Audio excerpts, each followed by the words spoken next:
Hello, welcome to the review of the Division II 2021 NCAA Convention proposals. This presentation will provide you with an introduction to an overview of proposals set to be voted on by the membership. Let's start by talking about the publications associated with convention. The first is the initial publication of proposed legislation, or the IPOPL.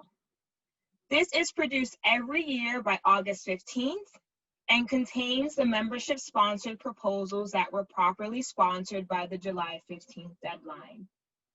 This document is not produced in hard copy, but is available on the NCAA website. I know many of you are wondering what happened to the IPOPL this year. This year, there were no membership-sponsored proposals submitted by the July 15th deadline. Therefore, there was no IPOPL for the 2021 NCAA Convention.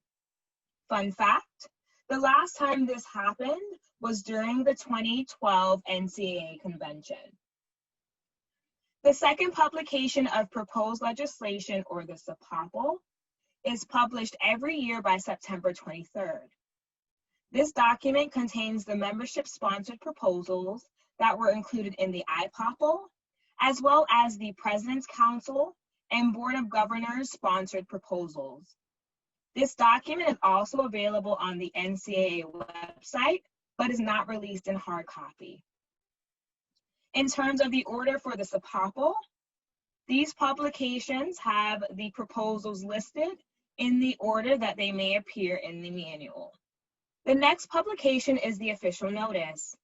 That document is released every November 15th. This year, the official notice will only be available on the NCAA website and will not be released in hard copy. The official notice is essentially a guide to the business session at convention. The white pages contain the membership-sponsored proposals and the President's Council and Board of Governors sponsored proposals in the order in which they will be voted on at the business session. Additionally, the blue pages contain all of the legislative actions taken by the Management Council since the membership last met at convention. This includes all non-controversial and emergency proposals. Lastly, the question and answer guide is released to the membership via the NCAA website, but is not released in hard copy. This document contains the commonly asked questions regarding the convention proposals. It is published every year in early December. So now that we have done an overview of the publications associated with convention, let's dive right into the 2021 convention proposals. The first proposal, 2-1, will permit Division II student athletes to utilize their name, image, and likeness in two categories. 1, activities related to student-athlete business activities, and 2, promotion and/or endorsement of third-party products and services. Further, consistent with the Board of Governors' principles that any legislative change be transparent and enforceable, this proposal recommends the necessary administrative framework. If adopted, this proposal will have an August 1, 2021 effective date. Under the first category of the proposal, a student-athlete may utilize their name, image, and likeness for activities related to their business activities. Under current legislation, a student-athlete is permitted to use their name, image, and likeness to promote non-athletically related work products. So, for example, music and novels, provided no reference is made to their involvement in intercollegiate athletics. However, a student-athlete is not permitted to use their name, image, or likeness to promote athletically related work product. If adopted, a student-athlete would be permitted to use their name, image, and likeness to promote their own athletically related work products. Examples could include athletics apparel, athletics equipment, or a student-athlete writing a book about the impact of athletics on their life. This proposal will also permit a student athlete to promote the availability of private lessons, as well as operate their own camps and clinics. Please note, if institutional facilities are used, a student athlete must follow all applicable institutional processes for renting facility space in a manner consistent with the general public.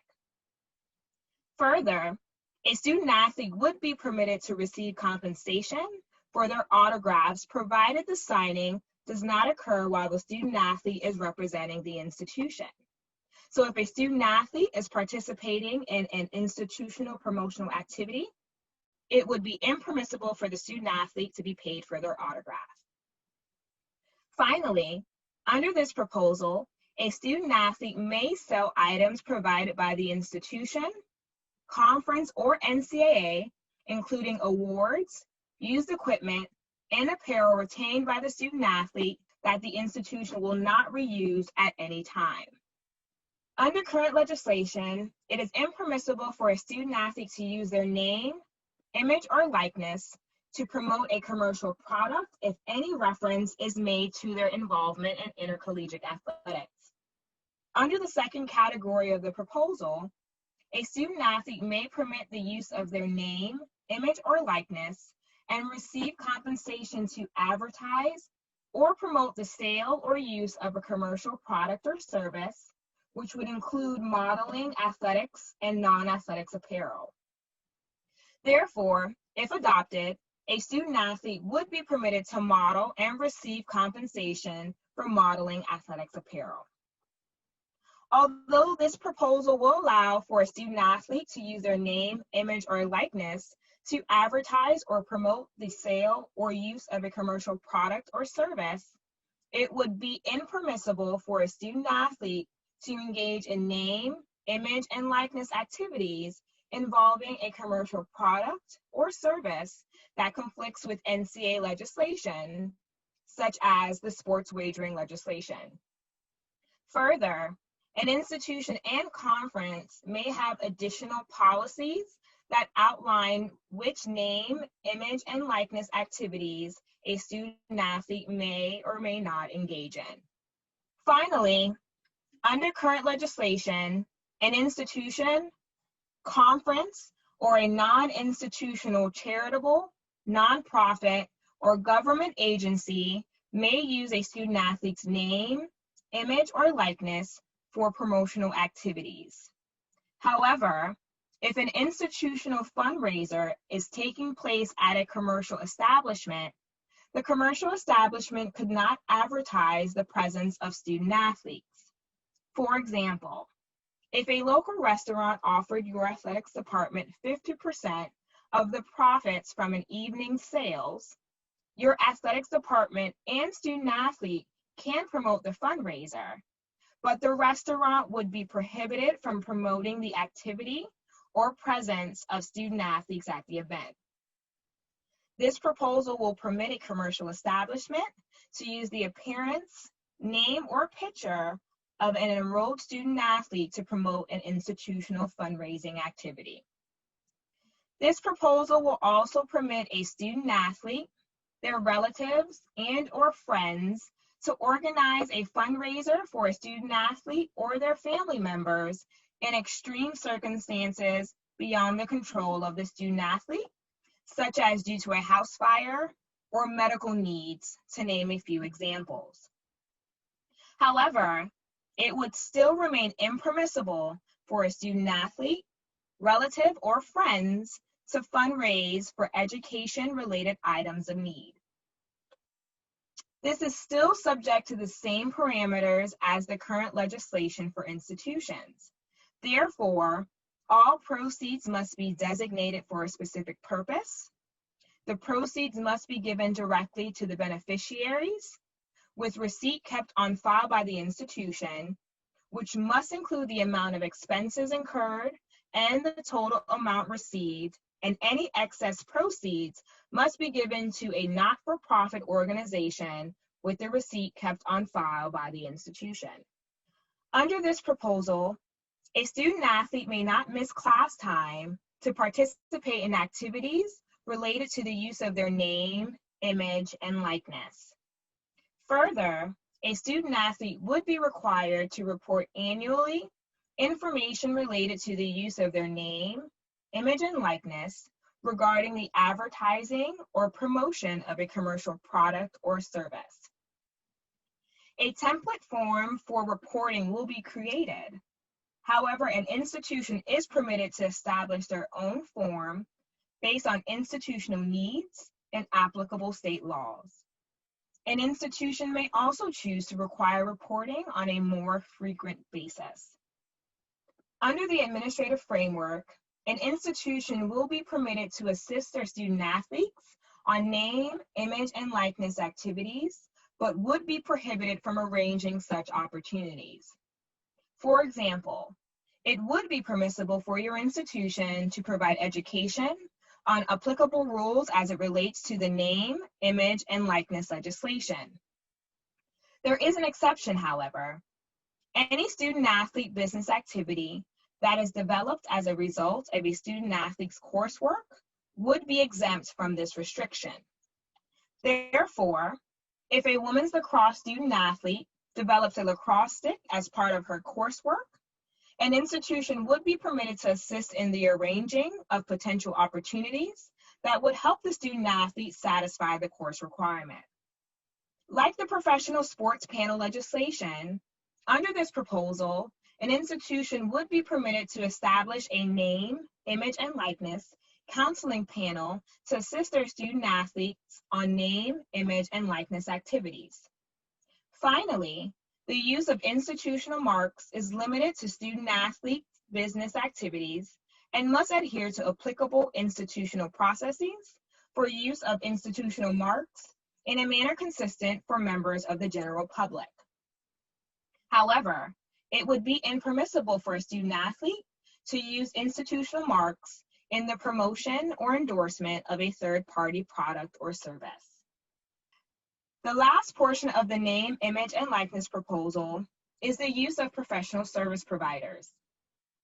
Under current legislation, an individual is ineligible for participation in intercollegiate athletics if they enter into an agreement or receives benefits from an agent. Further, a student-athlete jeopardizes their amateur status if they enter into an agreement with or receives benefits from an agent. If adopted, this proposal will do two things regarding professional service providers. First, it would permit a prospective student-athlete to retain professional service providers, so an agent or tax advisors, for example, for name, image, and likeness activities, as well as for professional athletics opportunities prior to initial full-time enrollment at a Division II institution. Further, any agreement entered into with a professional service provider related to a professional sports opportunity must be terminated upon enrollment at a Division II institution. Finally, institutional employees may not serve in a professional service provider role for a prospective student-athlete. Second, it would permit a current student-athlete to retain professional service providers for name, image, and likeness activities only. It would still remain impermissible for a student-athlete to hire an agent for the purpose of securing a professional athletics opportunity, and the service provider may not provide anything to the student-athlete that would constitute an extra benefit. The name, image, and likeness proposal would permit Division II student-athletes to benefit from the use of their name, image, and likeness in a manner that is consistent with the Board of Governors' guiding principles. Further, student-athletes should have full use of their name, image, and likeness related to their own business activities, given the direct tie between these activities and a student-athlete's identity. The recommended administrative framework for these legislative changes also ensure that the legislation will be transparent and enforceable in line with the board's principles. Finally, institutions will have the discretion to determine how to appropriately educate their student-athletes, boosters, and other constituent groups on name, image, and likeness rules. Proposal 2-2 will eliminate the non-qualifier qualification status and permit an incoming student athlete who does not meet qualifier requirements to receive athletics aid and participate in practice during their first academic year in residence. Essentially, if adopted, there will only be two qualification statuses, qualifier and partial qualifier. If adopted, this proposal will have an August 1, 2021 effective date for student athletes enrolling in a Division II institution on or after August 1, 2021. During the last 6 certification cycles, 97% of all initial eligibility waivers for non-qualifiers were granted access to athletics aid, with 65% of initial eligibility waivers for non-qualifiers being granted access to practice. This proposal provides institutions with the autonomy to determine whether to provide access to practice and/or institutional athletics aid to student athletes serving an academic year in residence. Under this proposal, any athletics aid provided would count toward the individual limit and team maximum equivalency limits, which would eliminate any recruiting or competitive advantage. Finally, access to practice may help institutions with retention, enrollment management, and a feeling of belonging for student athletes. Please note, if this proposal is adopted by the membership at convention, the next proposal, 2-3, will be rendered moot, and the membership will not vote on that proposal. Lastly, proposal 2-3 will permit a non-qualifier to receive athletics aid during their first academic year of residence.